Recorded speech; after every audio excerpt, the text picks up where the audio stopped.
Good morning. We are doing today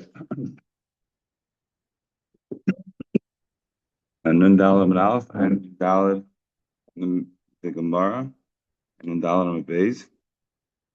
Before we start, we have to first do excuse me, a couple of the Taisus on Nun Daled Aleph that we missed last time. This is the Taisus on the Mishnah. The Mishnah told us Haraya that we have Nisim. You have to make a bracha of Bashar Nisim Labisenu Amakim Hazeh. So Taisus brings down from Benu Shemaya. The Cholhani brachas tzrichas laskor Shema Malchus. Now, when you make these brachas, you have to make it with the Shema Malchus. Baruch Hashem Elokeinu melech haolam. Remember, we had a machlekes Rav and Rabbi Yochanan before, a few times already in brachas, about whether or not when you say a bracha, it has to have Shem or Shema Malchus in order to be considered a bracha. So Tosfos is saying the sort of most maximalist position. You have to make these brachas. You have to say it with Shem and Malchus. And then Tosfos quotes Rabbeinu Shimshon Mikudzi, who quotes the Ri, that the Ri was Rogel Levarch Al HaBrokim, when he would have thunder and he would have lightning, he would say, Baruch Atah Hashem L'keinu melech haolam, shekoicha gvurasim alei haolam. Question about whether or not we say B'Shem Malchus and why not. Okay, we have to talk about that for another time. Next, Tosfos is She'akar Akom Mer Tzenu. So the Mishnah told us that you make a bracha when they Gechavim or removed, they lost wars to us. So the Rishalmi points out, says Tosfos, Ishenekra Akom Mikol Eretz Yisrael.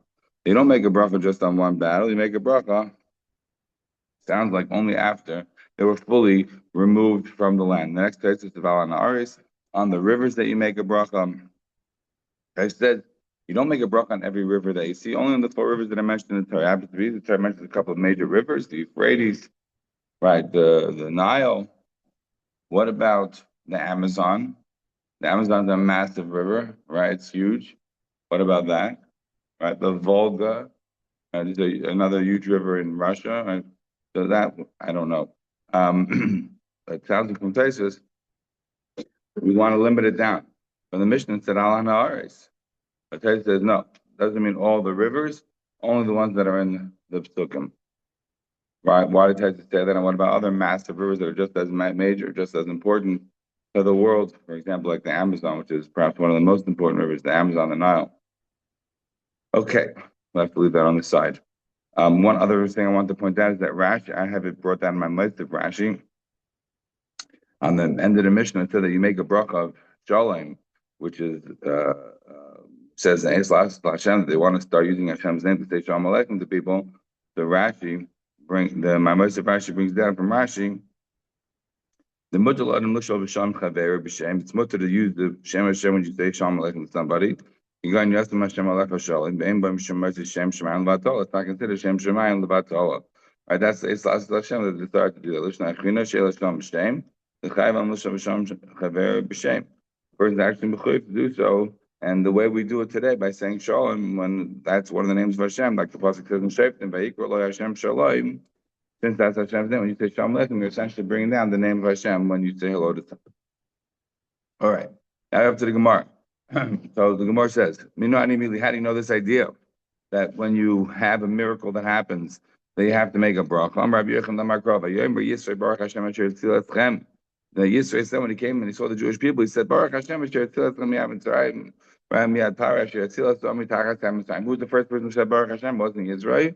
The first person to say Baruch Hashem was who? The Eved of Avram. He also said Baruch Hashem. But over there, we're not considering that a miracle, certainly not a miracle that applied to the entirety of the Jewish people, have applied to Yitzchak, to Avram, etc., but to the Eved. But that is not the source that we're using. We're using the source. The Yisrael says Baruch Hashem when he hears about all the miracles. So it says the more that's very nice. The Yisrael says Baruch Hashem, he's thanking Hashem, but Anisa the Ram Mevarchin, Anisa the Yachal Mevarchin. Then only tells us that you have to make a bracha when it has a nace of the rabbin, when it has a major nace that applies to the entire of the Jewish people. Who says that you have to make a bracha when it comes to some private nace, something that happened just to you? Says the Gemara. There was a person, he was going, Rashi says, Avra Yamina is the Shem Medina. It's the name of a place, but the Prat, in the southern part of Iraq. But the simple reading is the Havek Be'ever Yamina. He was going on the right side, maybe the right side of the river Euphrates. The Nafal Aryeh, a lion came and attacked him. There were lions, and I don't know when the last lion was. I don't remember, but it wasn't that long ago. And there were lions in the land of Israel, lions in sort of the Middle East. There were these kinds of things. Yeah. So there was a lion that came after the guy. It's Avile Nisa. There was a big name. It's not Lumino. And then he was saved from the lion. So also the Kami de Rava, and he came before Rava and he said, what should he do? Whenever you're going to come to that place where you were saved from the lion, so you should make a bracha that Hashem made you a nace in this area. My braid Ravina, and my braid Ravina, the son of Ravina, we met him. Right, we met him before in various situations that have happened in his life. The Gemara told us, if you remember, on Lamed Amud Beis, the Gemara told us about the last line of the page. My brother Ravina Avadi Lula Bray. My brother Ravina, he made a chasen of her son, and chasen of Rabban. So the rabbis were too happy. So I said, "Chasen the mukabas argument the topic come out right?" And he broke a cup. That's what became the custom to break a cup of chasen. So this is my brother Ravina. My brother Ravina have it called Bepiska, Bepiksa the Aravos. It was going. Rashi tells us what the Piksa the Aravos. Piksa is a bika, it's a valley of Aravos. Rashi says the Shem Makim is the name of a place. Again, Aravos is willows. So he was going in the valley of the willows. Bitzacha Lemaya, and he was Sami Lemayim. Rashi says he was very thirsty. Right? He was very thirsty. It's Avile Nito, and they happened to him. Ibrile Aina de Maya. So he saw some sort of a Maya and some sort of what's that called? A Maya spring. Yeah, Vishti. He drank from it. And he had a big nace. So he was saved. He was able to survive. Another time, Ma'aber Ravina.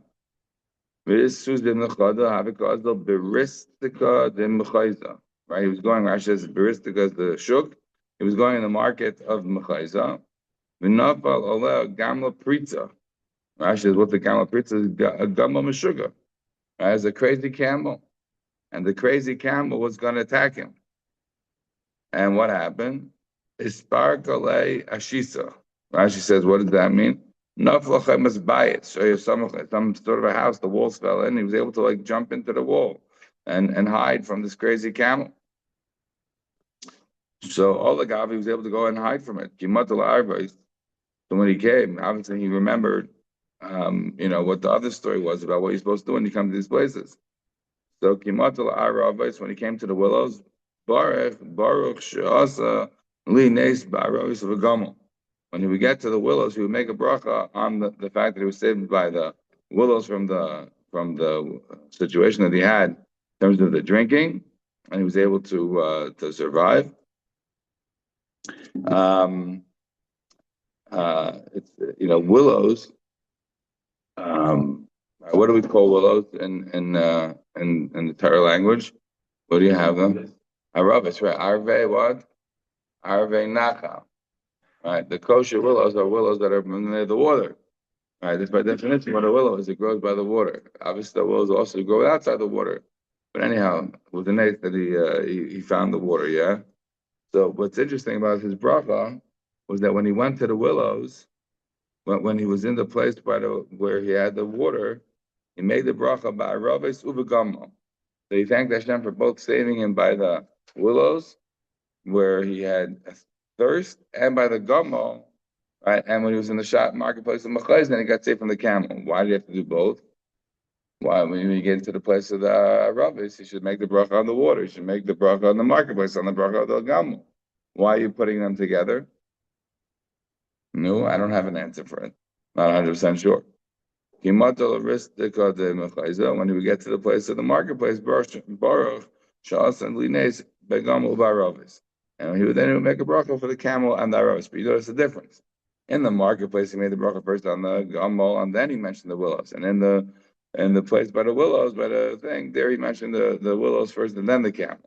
Right? Because obviously the area that he was in, he made the bracha first, acknowledging that part of the nace, which was more immediate than the other part. Fine. Well, what do we see from all these three stories? The two stories in Ma'aber, the Ravina, and the story of the unknown person who got saved from the lion. So you see, you make a bracha when you have a private nace. Says the more Amr, and he said, the nafkamina is who's mechuyev to make a bracha on a situation where you have a public nace that everybody's saved. So then everyone has to make a bracha. On a private nace where only you are saved, then only you have to make a bracha. The rest of the people do not have. It is the Gemara. Tana Rabbana, Harayim Abris Yam. Somebody sees the place where the Jewish people crossed the Yam Suf. Ma'abris Yarden, the place where the Jewish people crossed the Jordan River during times of Yeshua. Ma'abris Nachale Arnon, people crossed over by the streams of the Arnon. We're going to have to explain what that means. Avne Al Gavish, right, who see the stones of Al Gavish, the Merid Beis Charon, and the place where it's going down from the town called Beit Charon. The Evan Shabigesh Lizrak Oig Melech Habash Al Yisrael, whoever sees the stone that Oig wanted to throw upon the Jewish people, I should make clear that it is not the Og Kalam that is known as the Og Kalam, right in the middle of the center of Yerushalayim today. If you go right off Rehov Hanavim, near the old, near the current jail that they have there. So that oak column is not from Og Melech Habash. It's a Roman column called the oak column because it's so massive. Okay. Again, the stone upon which Moshe Rabbeinu sat when he was sort of spectated, being a spectator perhaps, but ultimately causing the Jewish people to win by holding up his hands and reminding the Jewish people, as the mission tells them, Roshana, to daven to Hashem. Rabbi Shasha also Yeshua Melcham B'Amalek, the time that Yeshua was leading the Jewish people in the war against Amalek, Ish Teshalite, and the salt pillar that was the wife of light, the Chemet Yericha Shenilim and Karma, and the walls of Jericho that got swallowed in place. Al Kulon Tzarech Shitan Haidah V'Shevach B'Znei Makom. On all of these things, a person has to give Haidah and Shevach to the Rebbeinu Shalom. So now the Gemara wants to go through each one of these in specific. So Bishlam Ma'aber say, yeah, it makes sense to say that everyone has to make a brach when they get to the place where the Jewish people cross the Yam Suf, which, by the way, is not 100% clear. And no one really knows where that is. No one knows what Yam Suf is or where the Jewish cross. There have been theories propagated mainly by Christian fundamentalists that there's an area within the Red Sea where there's an underground ridge. A lot of the Red Sea is quite deep, thousands of feet deep. The Red Sea is not very wide, but it is very deep. But there's a ridge in the middle of the Red Sea. It is literally an amazing phenomenon, if this was the place, where the ridge, which is some miles wide, but the depth goes from thousands of feet down to only, let's say, a couple hundred feet down. And that ridge, some have posited that maybe that was the place where the Jewish people crossed. Okay. Meaning the nace of making a dry land. And the Pasuk tells us, it's one thing to do a nace and 50 feet of water, 100 feet of water, a few hundred feet of water, another thing on a few thousand feet of water. Yes. So we always try to minimize nisim as much as possible. So there are those that would like to suggest that that is, in fact, where the Jews crossed. That crossing, by the way, would take them into where? That crossing would take them in the Red Sea, would take them into Saudi Arabia.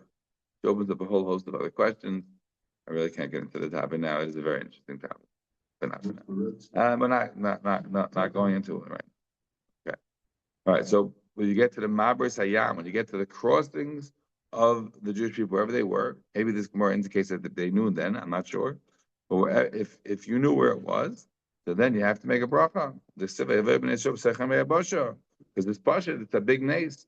Everybody crossed the sea and dry land, a big nace.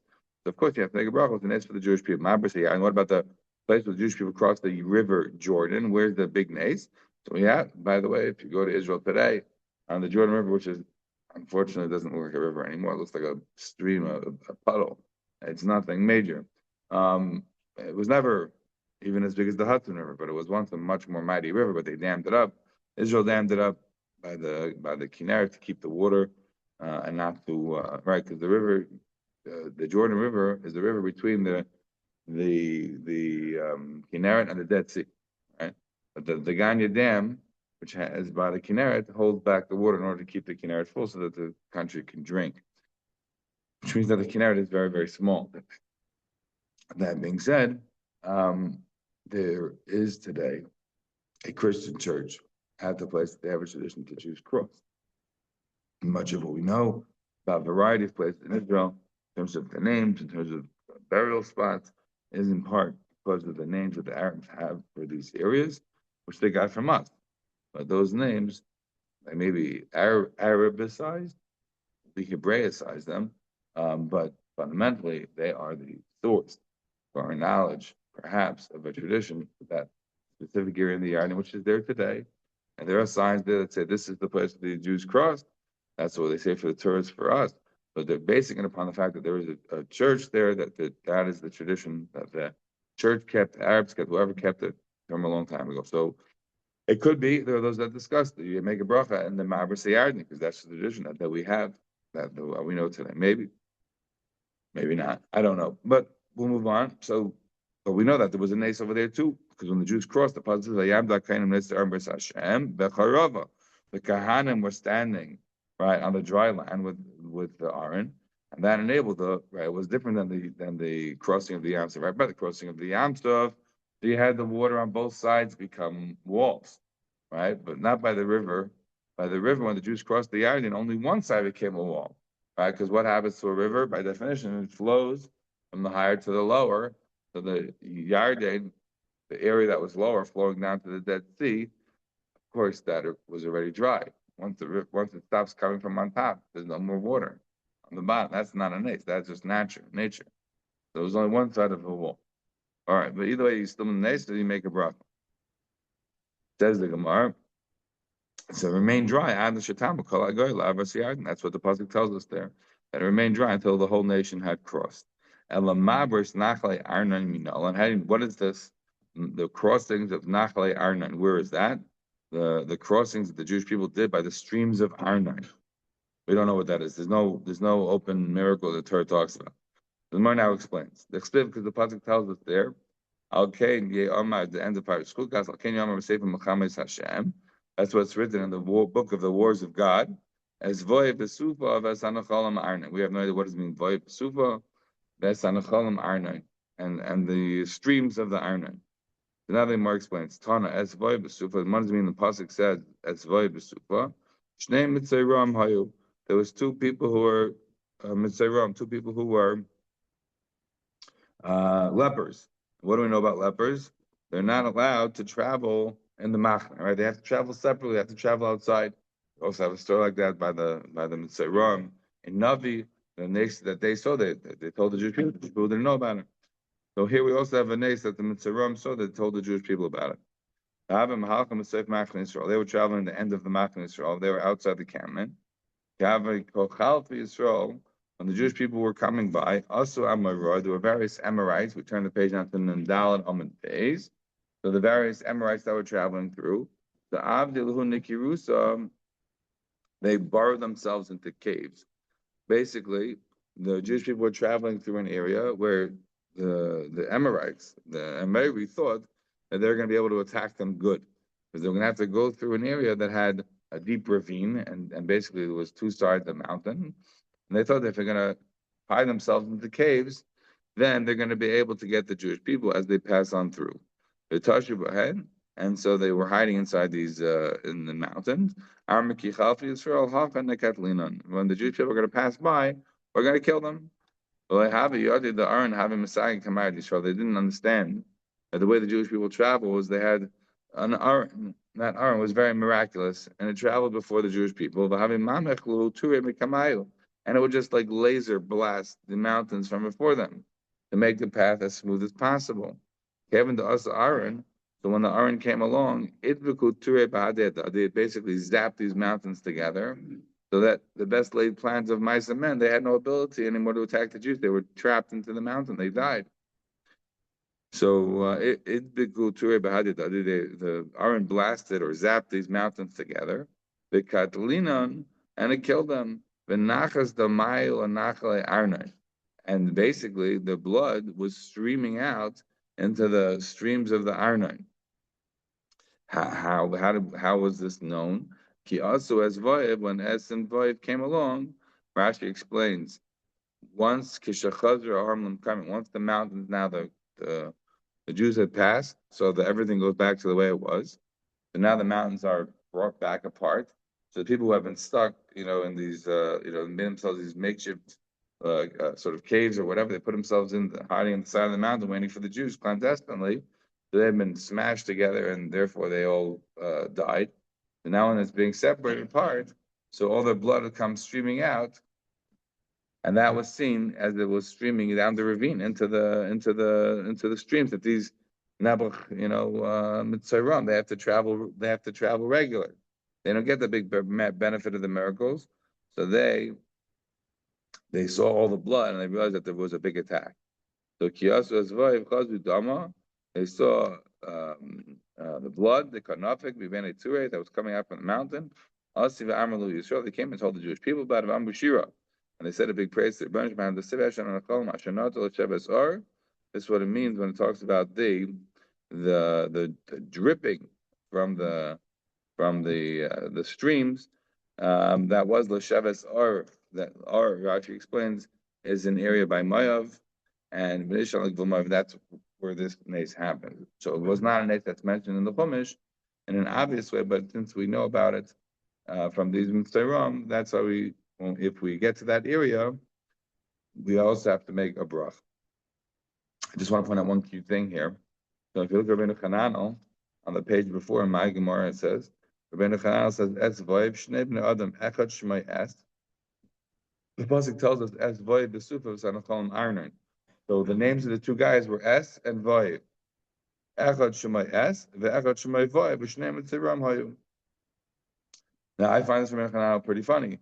The names, the Gemara is saying that there were two Mitzirim, the names go based upon the pasuk. It says Es Voiv V'Sufa, it's not a Cholim Arnon. So Rabbi Chanal is saying the names were Es and Voiv. Why? Shouldn't the name be Es and Hav? The Vav, if we're reading now the pasuk as people, so it should be Es and Hav. The Vav is an and. So if you look at the Gemara, why did Rabbi Chanal say this? If you look at the Gemara in the Dalan and Beis, the Gemara says Ki Astu Es Voiv.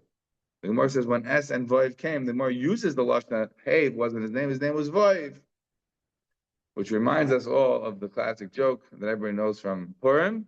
What's the names of the two people that had a plot to kill Achashverosh? Big Son, Viseresh. No, their names are not Big Son, Viseresh. Their names are Big Son and Teresh. The Vav for Viseresh means and Teresh. His name wasn't Viseresh. But here, instead of saying the names were Es and Hav, the Gemara seems to indicate, it's very clear, the names were Es and Voiv. All right, continues the Gemara.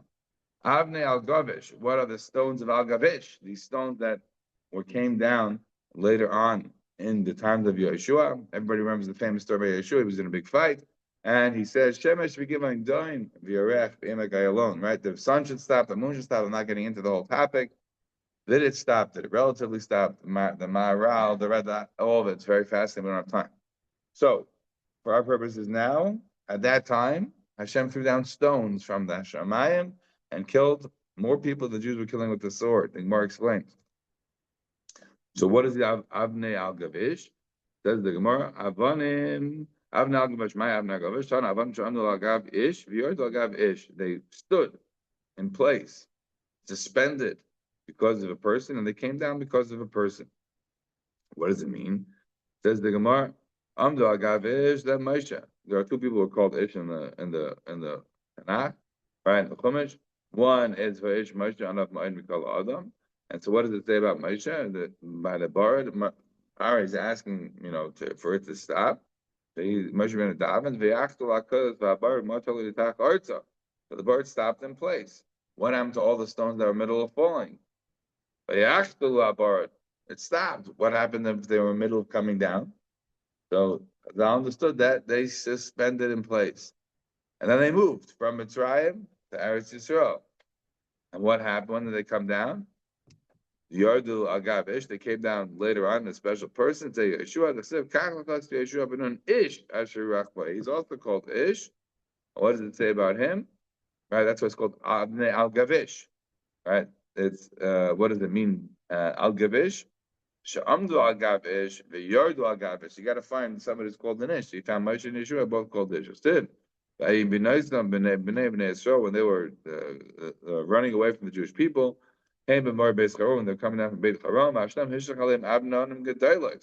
Hashem threw down on them big stones. What is the big stones from? Where did they come from? These were the stones that have been suspended in heaven during the times of Bar, because Moshe Rabbeinu had davened and it just stopped, and now Yeshua is davening for Hashem's help, and now they come down. So if you see the place where the stones fell, then you make a bracha there as well, because again, a miracle. We'll point out that Taisva says, so the Taisva over here, the top Taisva on the page, the Taisva says, what are we talking about? Taisva notes that, what about the place where Sanchev came to attack Yerushalayim, and then, right, you remember the whole Smaisa, Rav Shakeh, the whole story, we had the Gemara earlier, right, about Chizkiah not wanting to have children. Yeah, maybe Rav Shakeh was his son. A whole that Bach, crazy Maisa there, right? We had the Gemara, right? The Afilu Cher Chada Munachas Al Tzavar Shel Adam Al Yanatzim and Arachamim. The Gemara said that was a tradition that a person shouldn't, be giving up even the last moments. The Gemara there told us on Yuram and Aleph on the very bottom of the page. So over there, if you remember, there was a whole bach, a whole bach about the two sons, Menashe and Rav Shakeh. So Rav Shakeh came out from God with the Jewish people. Yeah, so a whole ma'aseh there. So Tesh wants to know when we should make a bracha over there. The whole army has a whole plague. Everybody dies. So the Jewish people say, why don't we mention that area as a place where there happened a big miracle? We should make a bracha.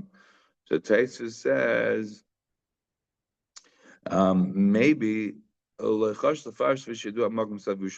says maybe they didn't explain it because it was so posh that everyone knew where it was, so you don't have to say that that's the place to make a bracha. Then it says Rabbeinu Yehuda says no, maybe maybe people didn't know exactly where it was, so therefore maybe you don't make a bracha. Since they don't know where it is, maybe only people who make the bracha, those who happen to nace to them. A person, individual that have nisim happen, then they have to make a bracha in the place, even though the makom is not nicker.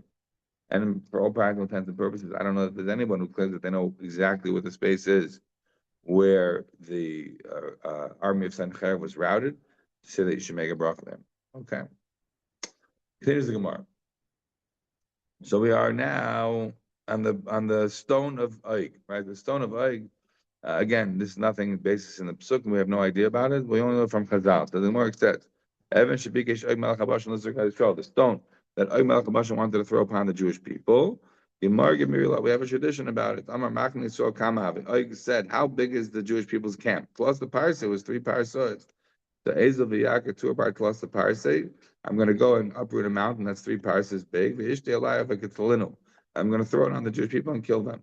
Azal Akar 2 bar plus the parseh. He went and uprooted a mountain that was 3 parsois. But salvation was carrying it on his head. And Hashem came along and said, interesting. So what did Hashem do? And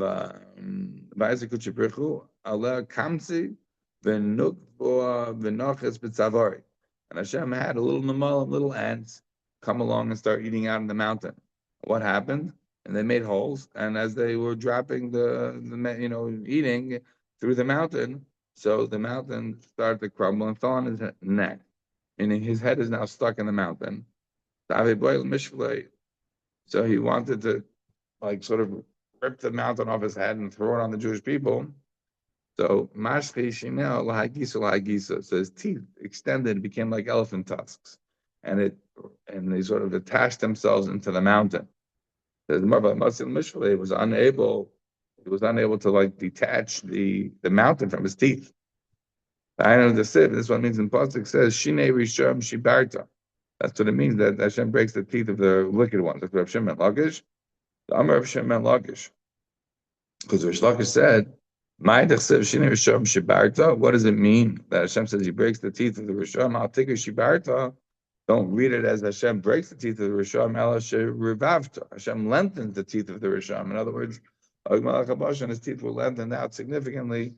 They end up in the mountain, and that mountain is not therefore able to be dislodged, and he's not able to then throw it on the Jewish people.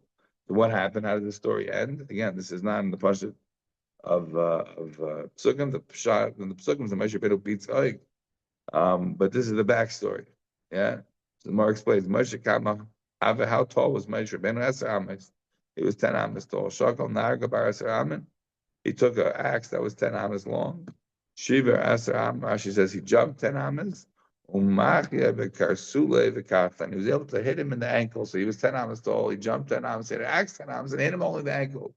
Right? That is giving you a description. The Eimel Chabashan was hundreds of amas, massive, massive human being. Okay, fine. Be it as it may. So now, if anyone saw that kind of amount that Eimel Chabashan wanted to throw on the Jewish people, then he is supposed to be making a bracha there as well. Fine. I just can't resist, but I really don't want to go into it. This medrash, this chazal is what? Is to be taken literally here, not just seriously, or is to be taken seriously and not literally?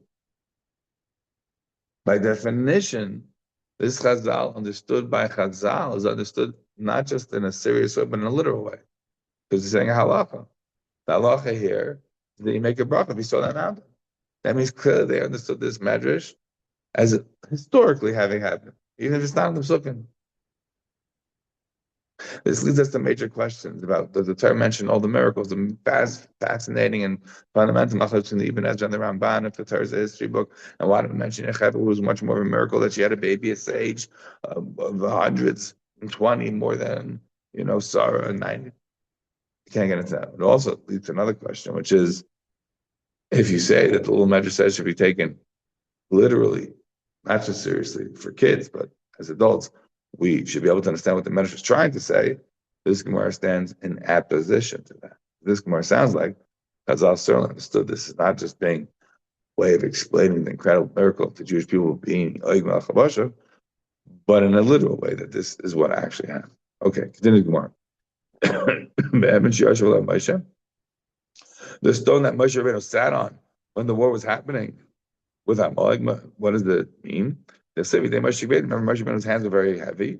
He took a stone, he sat on it, and right, Aaron and Hur were holding his hands. And when the Jewish people saw his hands up, they davened to Hashem and they won. So whoever sees that stone, they should make the bracha. Here's the Gemara. Says the Gemara, what is the story with the wife of Lot? She became a pillar of salt because she looked backwards when she wasn't supposed to. What is the walls of Yericha that were swallowed? That the walls fell down. I don't understand. I understand when some miracles help the Jews. It's great. Why are you making such a bracha by the wife of Lot? Isn't that a bad thing, right? It was a tragedy. She died. Where's the big nace? Says the Gemara. Baruch Dynamis. What we mean when we say by this one is Baruch Dynamis, says, well, no, the Gemara told us very clearly that on these various things, blah, blah, blah, you have to say on all of them, so where's the Shevach Vayda? You're saying Baruch Dynamis. Which one is it? He says the Martini, when it comes to the light and his wife, you have to make two brachas. When you see the wife, you see the pillar of salt, you say Baruch Dynamis. There are tourist attractions in Israel. So this is the pillar of salt. By light, by light, you say Hashem who remembers the righteous ones. Even when Hashem is very upset, tzaddikim still remembers the righteous ones. When Hashem was destroying the lands over there, the cities around what we call the Dead Sea today, and Hashem sent out light. In other words, Hashem remembered Avram even during the times of the destruction in order to be able to save life. But now the Gemara asks, about the Chemes Yerichai. The Chemes Yerichai Shenevla. We say about the Chemes Yerichai that they were swallowed up. The Chemes Yerichai Nivla. What do you mean that they were swallowed up? Nafla. The pasuk says that they were actually fallen down. What do you mean they were swallowed up? Shenem and the pasuk says Vehikishmei Ha'am Eska Shofar. When the people heard the sounds of the shofar, and they blasted a very big trua, a very big blast. And the walls fell down. So what do you mean that they were swallowed up? Says the Markev, the Pushivir, since the length and the breadth of the walls were the same. In other words, however wide they were, that's how tall they were. So if you would say that they fell down, it wouldn't mean anything because you wouldn't be able to tell the difference because the length, the height of the walls, and the width of the walls were the same. So the only way it can have any impact is if you say that it actually got swallowed up. That's what you say, it got swallowed up. All right, so new Gemara. Now we have there are four people that need to thank their Ben Shalom. And it's helpful for our purposes now. If you have look, the Hill of Kuf Zion is the whole parsha of this topic. This whole topic of Arba Tzrichim L'Haydais is in Hill of Kuf Zion, where it talks about Yodel Hashem Chazdai from Adam again and again. It says Yodel Hashem Chazdai and all the different situations. And all the Mepharshim points out that there's a difference between the way it appears in Kuf Zion and the way it appears in Agamar. And the order is not the same. That's the Taisus of Arba Tzrichim L'Haydais. Taisus says the Hillim is not Chashem in the Seder, but the Hillim is Chashem in the Seder of the Halcha Midbars first, because the pasuk is talking about what's the biggest danger, and the Gemara is talking about what's the more common situations. Fine, that's the way Taisus explains why we don't take the same order as in Kuf Zayin. But if you look in Kuf Zayin, you'll see it says Yodel Hashem Chazdei a number of times, and each time for one of these four things you have to thank Hashem. And this is how we get the idea of Berachas HaGoimel. So the Gemara says, "Amar Buddha Marav, Arba Tzrichim L'Haydais." There's four people need to thank Hashem. Yordei Ayam, those who go in the water. Halchim and Bars, those who go in the desert. Mishayachol ben Israel, somebody who was sick and he got better. Umishayachol Shreis Asurim, and somebody who was locked up in jail. The Yotze, the Yotze, and he got out of jail. So the Gemara explains, Yordei Ayam. How do you know that if somebody was in the ocean, they passed through the sea, that he has to make a bracha? Let's say Yordei Ayam ba'aniyos. You go to the sea in the ships. Hashem. They see the works of Hashem. And they see the incredible winds, right, that make the big waves, right, and they're going to and fro, up and down like a drunk. And they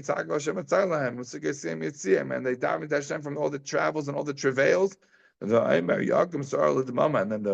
then the sea turns to quiet.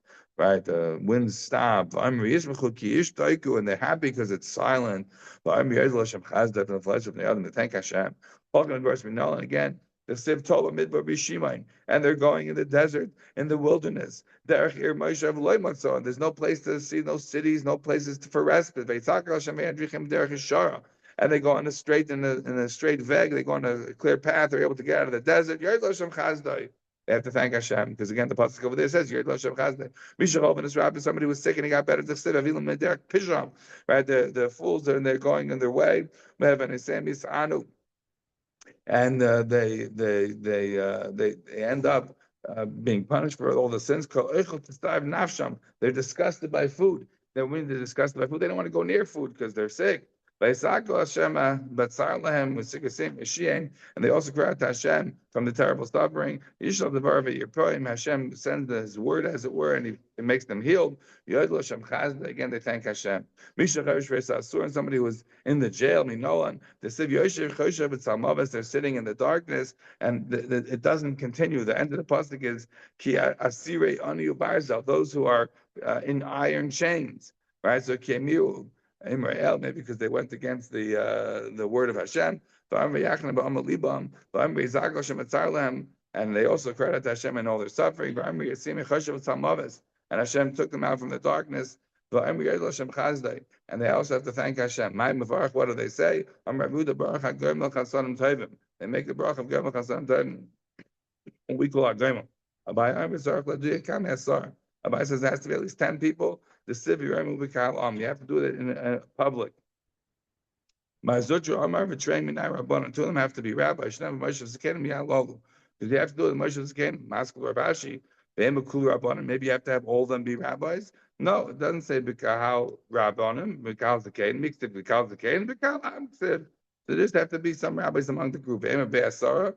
So the Gemara says, maybe it has to be, you have to have 10 regular ones. Maybe Be'asar Shar Amma, you have to have 10 regular people. But Shrei Rabbanan, you have to have 2 rabbis.